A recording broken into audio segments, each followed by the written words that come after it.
We're going to get into Bob Cassidy today. And for me, Bob Cassidy was always like a secret weapon. Like I'm mostly a magician, but I like to do some mind reading and mental like things. And Bob Cassidy's stuff was so strong, such hard hitting effects that there were ones that you could tuck in there and like just knock them dead in the middle of your show with something that was just totally unexpected. And I love it. I think he's a really creative guy. He's got very clever methods to get to basically looking like he was just reading minds, right? And he's definitely standing on the shoulders of giants. He just built construction based on old people's things and ironed out all the edges. So you get to a place where it just looks like it's real. And it's amazing. It's just amazing. I'm totally a super fan of Bob. I love watching his stuff. I'll just say this one thing. When we were kids, we were told to read Animan. We were told to read Corinda, and that was great advice. But when you're 17 years old reading magic, it's kind of like when we tell kids today to read a book in the first place. They're like, ah. And so when you read those Animan, you're like, get yourself some Dow, but some zinc stearate, and you're like, I don't even get it. And then the Barry Richardson book and the Bob Cassidy books, sort of, in my mind, because like you say, they're standing on the shoulders of giants, they are really painted for guys when we were able to come up and read it, a picture of what it would really feel like. When you're reading about doing this in the 30s, you're kind of wondering how much of this is really, what it is. And that stuff read so good. And the fact that you have this vintage tape, what's the first thing we're going to watch? We're going to get into a thing that has to do with the date, right? It has to do with basically a deck of cards being like a calendar and finding an interesting coincidence in someone having a special date. This is one of the first things that I adopted from Bob Cassidy when I started adding things into my act. This was one of the first things I took on because it's just wonderful. Let's hope it's so coincidental that it's almost synchronistic. There you go. How many of you have ever had a psychic experience before? Whoa, a lot of people. But for some of you who don't know what I mean, the telephone rings. You know who it is before you pick it up? That's caller ID. That's not psychic, all right? But you know what I mean. You think of a song, it comes on the radio. You take a bath, your husband gets clean. Weird things like this. Let's see, I haven't prepared anything with anyone here this evening. What's your name, please? Richard. Richard? Yep. I was pointing at her, Richard. Oh. Her name is not Richard. What's your name, please? Yvonne. Have you ever gone to a fortune teller, Yvonne? Yes. You've had your tarot cards read before? Do you know that our modern day playing cards actually come from tarot cards? Think about it. A deck of cards is really a calendar. There are 52 cards in a deck of cards. There are 52 weeks in a year. There are 12 picture cards in a deck, 12 months to a year. There are 13 cards to each suit, 13 lunar cycles in a year, 4 suits, 4 seasons. The interesting thing, though, is if you add up the values in a deck of cards, counting a jack, 11, queen, 12, king, 13, ace is 1, they total 364, or the number of days in a year. Add the joker, and you have that. Isn't that strange? Do you think that's just a coincidence? I wondered about that, so I tried a test. I bought 7 decks of playing cards, shuffled them all together into one giant deck, and I bought a pocket diary. And on the first day in that diary, I wrote the first card in that deck. On the second day, the second card, until the whole diary was full. Now, Yvonne, you have no way of knowing, do you, what card fell on what date, correct? Now, I'd like you to stand up so everyone can see you, so they don't think I'm talking to an empty chair over here. Yvonne, nice and loud so everyone can hear. I want you to call out a month and a date that is important to you. Don't worry about the year, just a month and a day. April 20th. April 20, and that is a significant date to you. Now, you have no idea. Pardon? My birthday. It's your birthday. What a marvelous coincidence. Isn't that amazing? Now, shut up. Whoa. Yvonne, you have no idea That works for the what card IRS. fell on April 20th in my diary, but I brought my diary with me so you can see. Put this down for just a moment. We'll let the people on the front see. On every day in the diary, you can see I've written the name of a different playing card. I'm showing you December here, but they're all here. Each one's repeated 7 times throughout the year. Now, Yvonne, I want you to look in the beginning of the book to April. Look up your date, April 20th, I believe you said. And while she's doing that, I'd like to point out to the rest of you that before I came tonight, I put one card in my wallet. Wouldn't it be interesting? Wouldn't that be something? If it was the same card on the date, this would be really cool, wouldn't it? Nice and loud. What card appears on April 20th? 3 of spades. If you'd have called out the 19th, what card would you have had? The King of Hearts. If you'd have called out the day after, what card would you have had? 10 of Hearts. But on your day, April 20th was 3 of spades. the 3 of spades. Wouldn't this be strange? 3 of spades.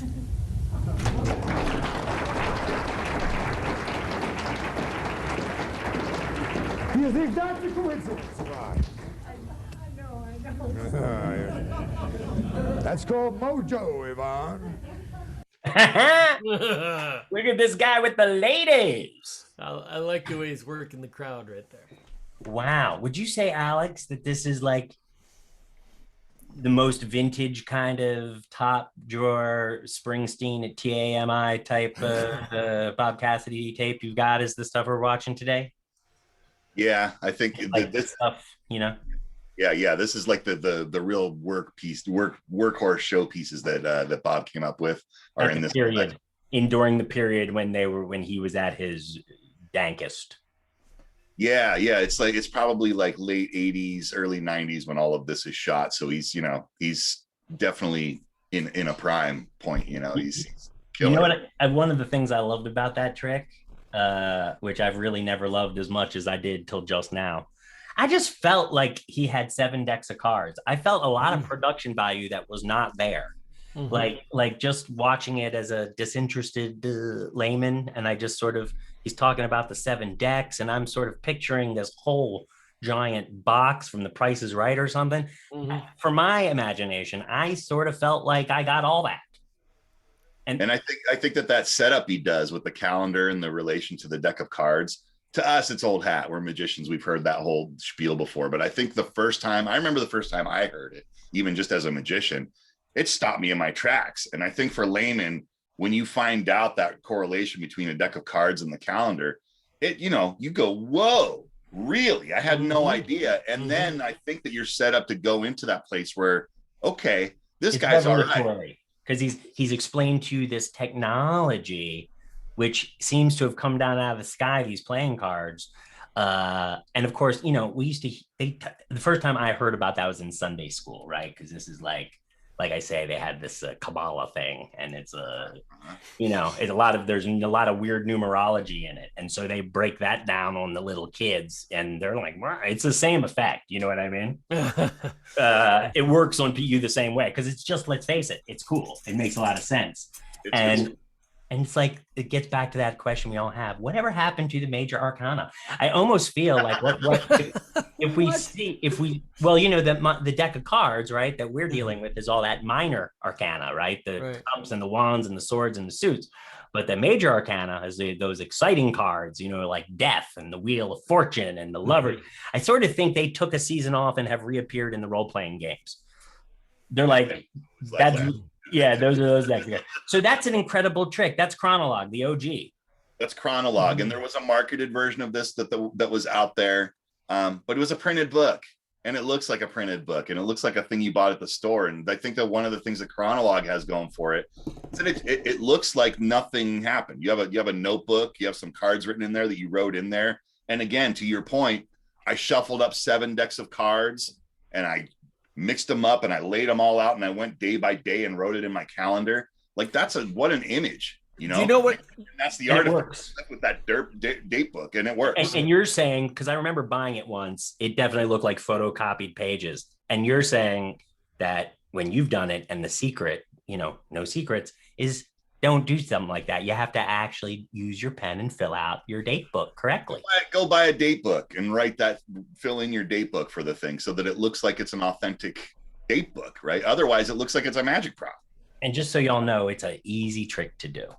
You know what I liked about the way he presented it is that the story is very direct. It's a very straight line. It's just what you need to know to form that thought in your mind that we're all talking about here, right? No extra stuff. No extra stuff.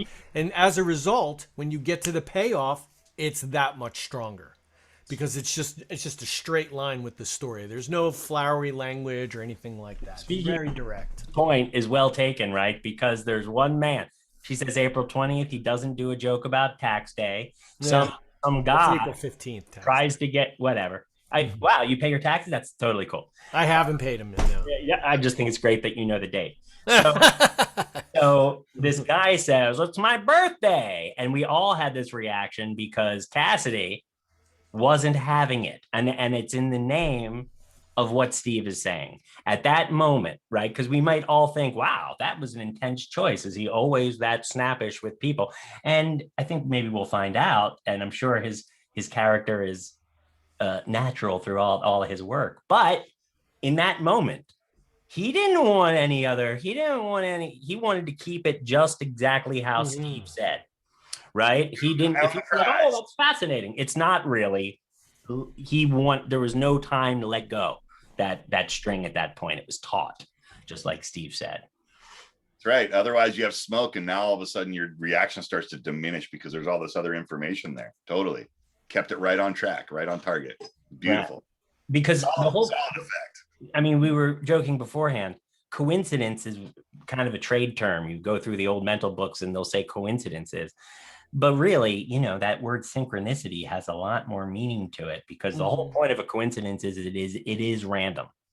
The whole point of a synchronicity, and this is a tough one for audiences, this is why whether it's useful to your crowd may vary.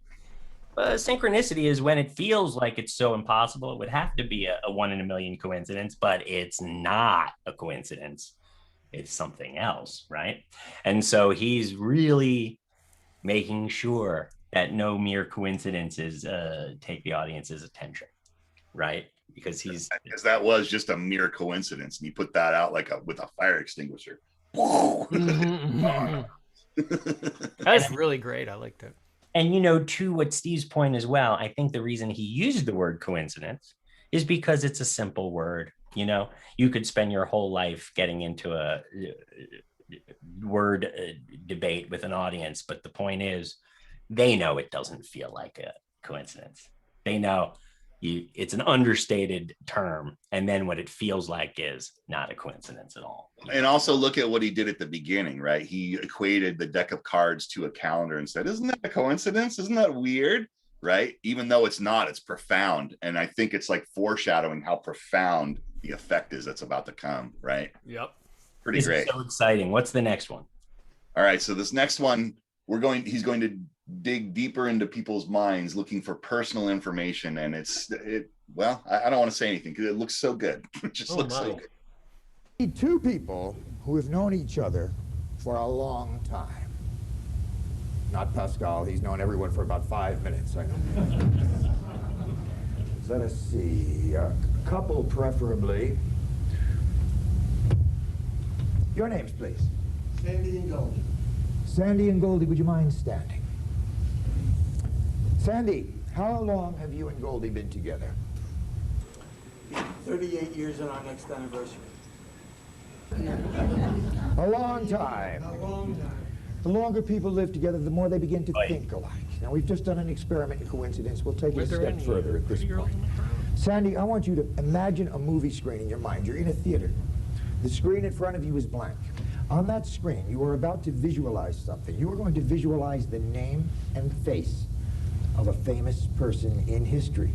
From the beginning of recorded history till now, you'll see a face on that screen.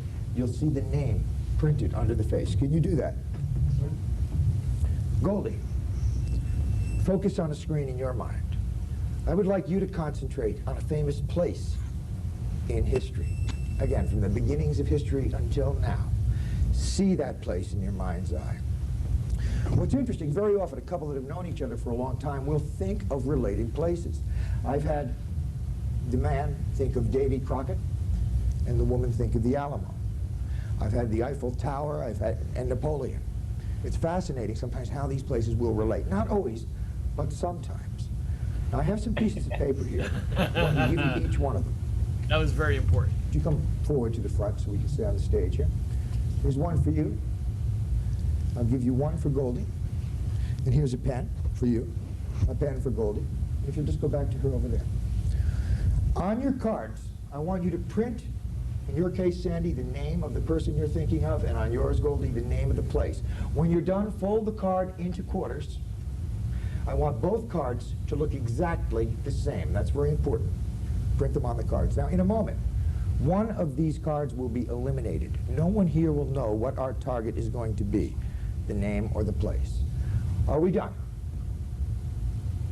Yes. Good. Fold the cards.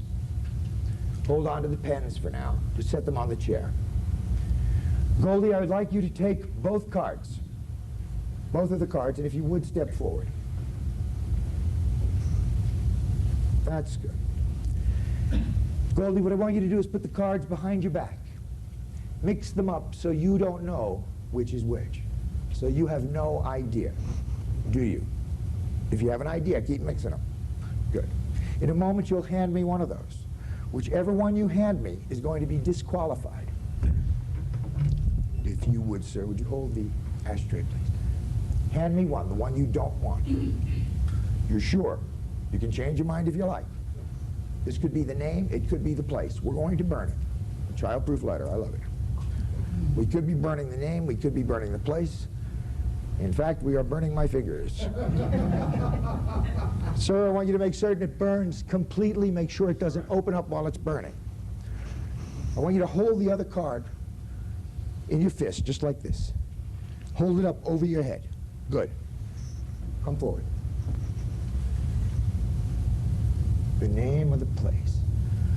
Okay, I get a very strong sense of the color white.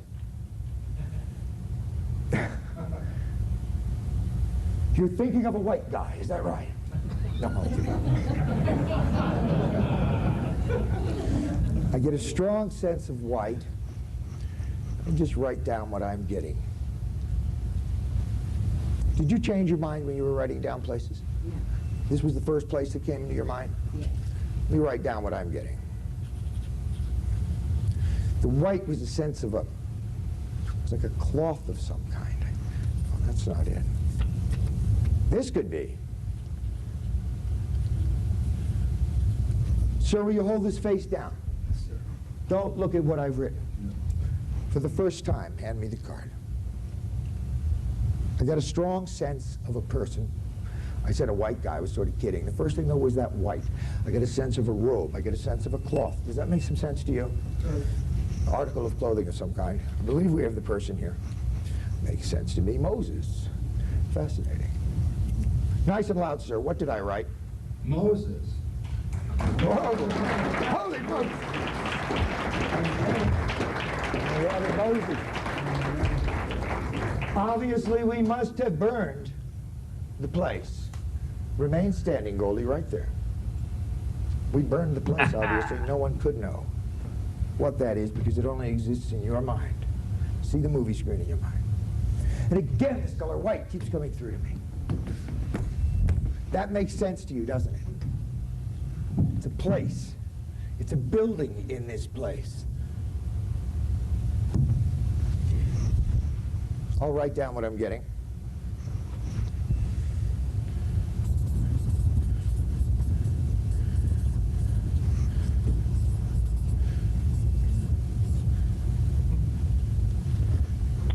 Nice and loud, so everyone can hear Goldie. What is the place in the world you're thinking of? Washington, D.C. Washington, D.C. I get a very strong impression of the White House, actually. Did you know Moses used to live in Washington, D.C.?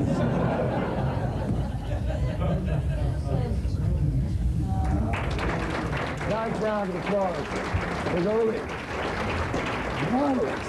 She's very good at that, isn't she? It's so interesting. Mm-hmm. This is so interesting.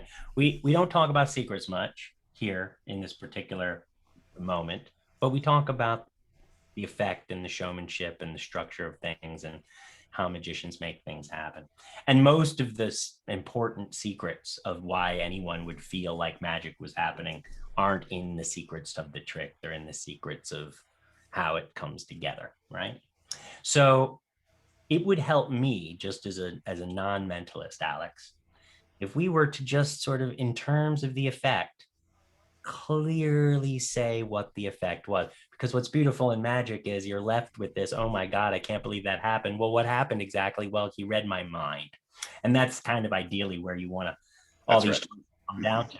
That's right. But it's hard to backtrack what was effect one, what was effect two, why did it get stronger, and how. Right.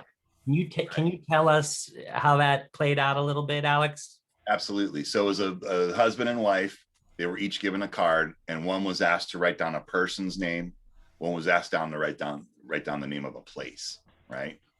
Those cards were folded up, and the wife brought those two cards to the front of the stage, put them behind her back, shuffled them up. And she gave one to Bob to get rid of. Basically, Bob took one of those. He didn't know which one it was going to be. She didn't know which one it was going to be. And it got burned in the ashtray, up in flames. It's gone. So now there's only one piece of paper in play. And he asked for, or he basically divined that it was the name. He wrote down on a piece of paper the same name that was on that other piece of paper. And the person in the audience verified it. The burned piece of paper obviously was what was left, which was the place.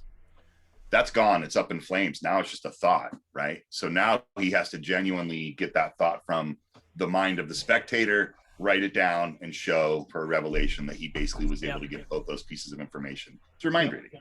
Yeah. So go ahead, Aaron. I'm sorry. You had a thought you were going someplace? Well, my question was, at first he defined them in two different ways, right? The second one, he wrote down on a piece of paper and showed everyone. Mm-hmm. Because he couldn't verify it, because the first one, it was the slip of paper and the two slips could be compared, right?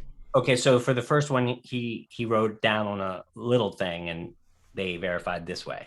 Right, because the other one was gone, right? He couldn't verify with the other one because it was burned. So that one just had to be a thought, and that person couldn't lie. I'm going to write it down here. Did I get it? Yes. Yeah. Okay, right. Go ahead, Steve. I was going to say the two things I think are really interesting is, first of all, it's his tone. He has a really authoritative tone, not to be questioned or messed with in any way. It's very direct and authoritative, like almost like a college professor who's given this lesson 1,000 times, and I know what you need to know, and that's all you need to know. I have a feeling watching it, Steve, that maybe this didn't play as well when he was a younger guy. I don't know.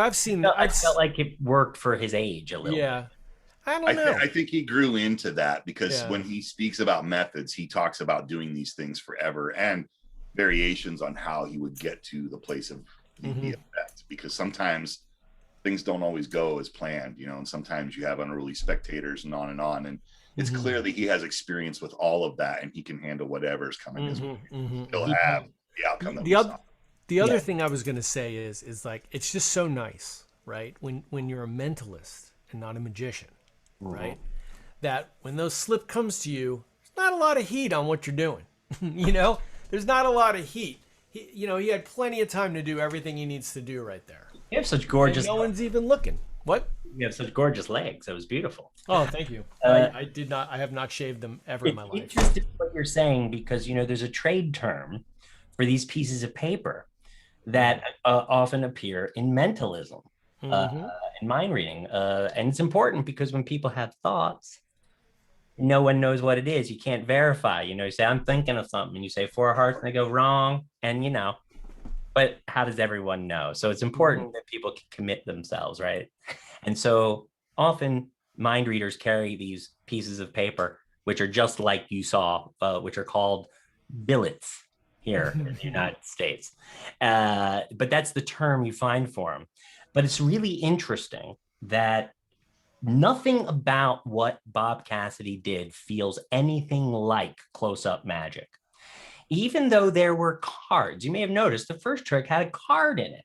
The second trick had card-sized pieces of paper in it. You wouldn't be crazy for noticing that there's a similarity there a little bit, and that it might be come up in some part of what he's doing. but there's never any sense that you are watching a person manipulating or doing anything like what you see when you watch a close-up magic performance on some of these vintage tapes that we watch.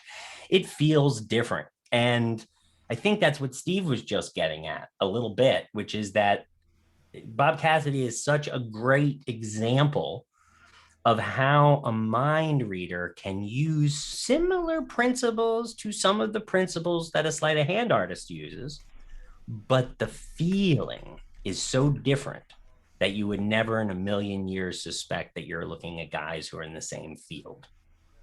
You know, it's an interesting thing because those billets, you don't think about them. They're not important. You know what I mean? You could think about how he's reading your mind all night long for years. And if you didn't really already know, or you hadn't read his book or something, you'd have absolutely no sense that any of that has anything to do with how he actually reads your mind. It's funny that you mentioned that because there probably is another clip that I probably should have played before that one where he does do a sort of a little disclaimer on all of that, that the piece of paper is basically so that you commit and you can't mess with me. You can't change your mind in the middle of it. And so you don't forget what you wrote down, right? So it's, you know, he sort of takes the sting out of that piece of paper even being in existence with just a few sentences. You know, it's yeah, you don't notice that it's there. I think it just goes totally right by, like, oh, he's wearing a jacket with his suit. You know, you just don't care. Absolutely.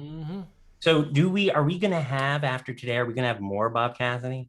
Yeah, we could probably watch a little bit more Bob Cassidy after this. It's, you know, there's more to see, and it's definitely lovely, inspirational stuff. Like I said, it's like one of the secret weapons, you know, because it's all worked out, you know, good stuff. Yeah, I could watch this stuff all day long, and we can really, it's fun when we get to talk about magic. You know, it's almost like the fact that we're not sort of spilling secrets, magic secrets here, sort of gives us this wonderful chance to talk about all these other secrets to magic, which are not technically against the magician's code because they're really just about communication in the magical art form.